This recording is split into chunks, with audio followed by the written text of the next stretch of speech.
So they finally did it. New York, they finally won a game, and it was a very dramatic one. I thought about actually video recording the third period, but if you can see this here, it was actually tied at three after two. Mark Messier finally getting his first goal of the season in New York's 10th game, and that is what tied the score at three late in the second period. And then in the third period, it was Messier once again. So after taking almost 10 games to get his first goal, it was only a few more minutes before he had his second. And so with his second of the game, it put New York up 4-3. And as I wrote here in the final sequence, Dominic Roussel pulled from the Philadelphia net. The puck went back to Mark Recchi. But on Recchi's card, which you can't see here, the three of, actually you can see it over here though. The three came up. This is the three of spades. This is Deck of Cards, the website that I use often just when I'm playing offline, which is a bit ironic, I guess, because it's an online app. But by offline, I mean when I'm playing and not recording a game. So I was using this for the third period. This is Messier's goal sequence right here. Messier is the jack under the goals column for the '93 New York Rangers, and so over here, this would have been the final sequence. Philadelphia, it was Dmitry Yushkevich with the puck, and he was able to maneuver it through the neutral zone, and he fed Mark Recchi. Mark Recchi, we're going to say from outside instead of inside here. The three of clubs will say he wasn't right on John Van Beesbrook's doorstep or anything like that, but still, from the three, Recchi needs an ace or a 9 to 10 to score, and the 8 ended up being what flipped. And so that's what I've tried to report here to post to the penalty box and also Tabletop Sports. And yeah, it was game 107 of 1008 for this project replay. And yeah, Kovalev, I guess I might as well do a full game recap now that I've got it pulled up here. So Kovalev led things off here, his fourth goal of the season. Gardner and Messier assisting. That sounds like it would have been a good line back in the day. Darren Turcotte actually put the Rangers up by 2 from early in the second period, just over a minute in. Doug Wade assisting on it. And Peter Anderson, another name that was just lost to memory and time. Mark Recchi. So this is another reason for the Recchi phenomenon alone. I feel like I should add another line actually about like he just keeps scoring. He's on like a 120 goal pace right now. I don't get it. Recchi is now up to 16 goals. That's what I'll write here. So Recchi is now, although I mean one can read it and reason it, but still I think it's worth noting here that Messi is now up to 16 goals in 11 games. We'll just leave it at that. Amazing. So 16 goals in 11 games here. Like even if he gets cold at this point, I think he ended up getting I don't have it right in front of me, but like 53 or 54 goals that season. I guess one way to check would be I could look. So in the real game, the Rangers won 8-4, and they were 7-2-1 in real life at this point in the regular season. Let's see if Recchi did score in this game for Philly.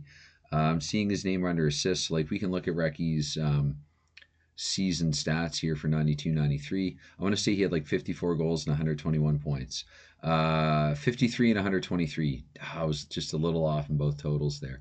So still, I mean, at this point, even if he goes ice cold, he's probably hitting 53 goals pretty easily. Although there's a lot of hockey left to play. There's a lot of time for him to go into a goal-scoring slump. But it was Recchi tying it for Philadelphia with a couple of goals, and then Rob Brindamore actually putting Philadelphia ahead for a couple of minutes.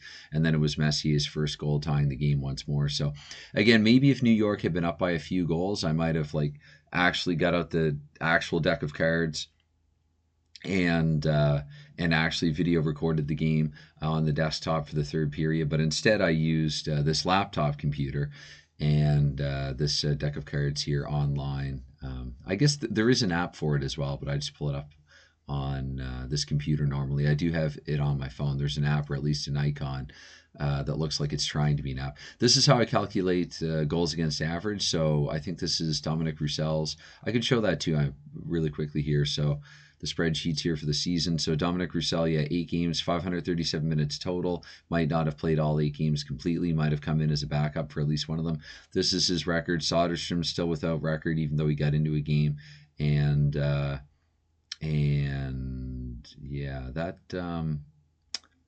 yeah. It's so hard to keep everything correct. I'm just looking at this and I'm thinking like 8-2-1. If some of them would have, well, no, let me think about this. 8-6-5. No, so Roussel actually, no, I just figured it out. Roussel should be 9 games. Whoops. Roussel should have 9 games there, and then that makes a little bit more sense because 60 and 9 would be 540, but he's definitely come in for parts of games. So that makes more sense to me right now. Anyway, it should not add up to Philadelphia's number of the 11 games that they played, which will be the final thing that I'll do for this video. I'll update. So Philadelphia in 11 games now, they fall to 3-8. They scored 3 goals in the game, so they're up to 46 in the season. One of the most offensive teams. Whoops, they allowed 4 goals, not 3. One of the most offensive teams. If you look like how many teams have 46 goals. None in the Norris Division, none in the Smythe. Of course, Philly's up to 11 games now, so they've played more games than any other team, but no one in the Adams. So Philadelphia actually leads right now in goal scoring. They just can't keep the puck out of their own net with Dominic Roussel and Tommy Soderstrom and no more Ron Hextall. So, Philadelphia up to, I'm trying to give them points that they didn't earn. And it was a 1-goal loss, so now that that will balance out once I do it for the Rangers. Whoops, wrong New York team. Focus. Okay, so 1-9 here, and that's 4 goals scored for New York, 28, and then 3 goals allowed, so up to 49 goals allowed now, which actually, along with Philadelphia, that might be tied for the highest for goals allowed, but this should all add up now. So 107 games multiplied by 2, that's 214. Wins, losses, ties, that all checks out, and 742 goals for and against. I haven't checked the goals per game average in a while, but yes, it'd be 742 divided by 107. Last time I checked it, it was like 6.94. 7.25 or 7.26 is what was scored in real life. So I might, like about a third of the way into the season, if I notice that it's dipped much lower than 6.94, I might allow like a 9th or 10th sequence in the third period just to kind of bring it back up to average. I've done that with other projects as well. Like with the 1940s hockey, I was going 8, 8, and 10 for the sequences, 10 sequences in the third period. So I might try something like that again. But so I guess I could look at the so 46. This is another way to check to make sure that I'm keeping track of individual player stats relatively correctly. So 46 and 46 matches up, and then 28 for New York, and I believe they were at 28 goals. Yes, so 28 goals for and 49 against. So there you have it. That's there's the stand. I will actually I might wait until I get to the end of October before posting another standings update on the Penalty Box and Tabletop Sports, or I might just get impatient and do it within the next few days or after a few more games.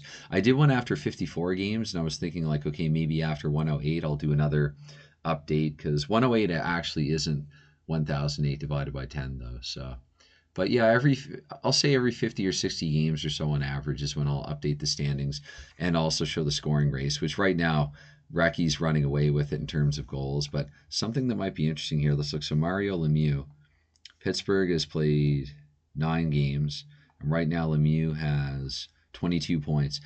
And remember too that Lemieux's points per game actually will be lower because it's not reflected in the DoC cards, like which games that he missed and which games that he played in. So but 11 goals and 22 points there for Lemieux. And if you look at the stats, I mean, everything, France is off to a cold start, but I mean, pretty much everything else checks out. I'm a little surprised with Murphy and Mullen as well that they've not contributed a little more, and McEachern for that matter, but I don't know who's guarding Lemieux. Who's on Lemieux? So that and checking here, 9 games. Yeah, 9 games played. That makes sense as well. I'm also keeping track of the individual games over here. Although some of them, like embarrassingly, this is why I didn't want to scroll up for Philadelphia. I know I have to go back in and like backfill a couple and get the results for them, but I'll do that and I don't know, my own good time. I'll get that done. So yeah, this is fun, at least for me, to be able to go through. Again, it's very simple. I'm just keeping track of goals, assists, and points. I just clicked on Detroit randomly, for example. You can look like Shepard's off to a cold start here, but still. Oh, and Eisenbart, the opposite. He got off to a really hot start. He's cooled off a little bit, but actually no. I think he had quite a good game the game before in Detroit's last game. Probably not. Well, against Chicago. I mean, I could scroll back and look here in the penalty box. Actually, what I should do while I am recording this, so that I don't accidentally delete this or whatever, I hit Control-C as like a safeguard in case, I don't know, somehow I slip and hit cancel. But let's post this, and I'll go back and post it to Tabletop Sports a little bit later. But let's look at Montreal while we're here, because I'm a Canadiens fan. So Dan Foose, actually, Vinny off to a hot start, 10 goals and 17 points. Montreal's played 10 games. So Vinny was 17 points, 10 games. Muller actually got off to a cold start and just still has the one goal, but he's up to over a point per game now, like he was in real life. Bellows, pretty consistent. LeBeau is doing a little better than normal, but still, again, this is quite early in the season, so you're going to get little aberrations like that, and there probably will be a few throughout the course of the season. I know with the 1940s and 1950s hockey replays with DoC hockey, some of the shorter seasons, you do get the odd aberration statistically, but I find those amusing actually, and if it's only a few of them here and there that come up, I think it's realistic. I think it could have happened. I could see Recchi getting hot for a few games early in a season and being up to 16 goals. I don't expect Recchi to finish with 120 goals, but I mean, I suppose if he does, as weird as that is, like I'm looking at Recchi's DoC card and like it is very good, but I mean, other DoC cards are at least as good. Like Gartner should be at least as likely to, at least from the ace on the top of the card, to score a goal. So yeah, just Recchi's just that's just how the cards have flipped out. That Recchi's off to such a hot start. Anyway, so this here I'm using OBS, and this is now, wow, 11 minutes old. I was going to guess about 7, but I guess that's old people time. So anyway, I won't take up any more of your time. If you've given this any time at all, then while it's never expected, it's greatly appreciated as always. And I guess one final note as well. So highlight heyday. If you are out there and you hear this, and anyone who knows highlight heyday, please send an email or something, try to contact him, get in touch with him. Just I'm curious, want to find out there what happened. Your channel came down again right as I was like watching a video of yours, or listening to it at least, and getting ready to comment on it. So yeah, I'm just curious what happened there. And yeah, so all right, again, thanks so much for any time given to anything like this, and have a great weekend. Bye for now.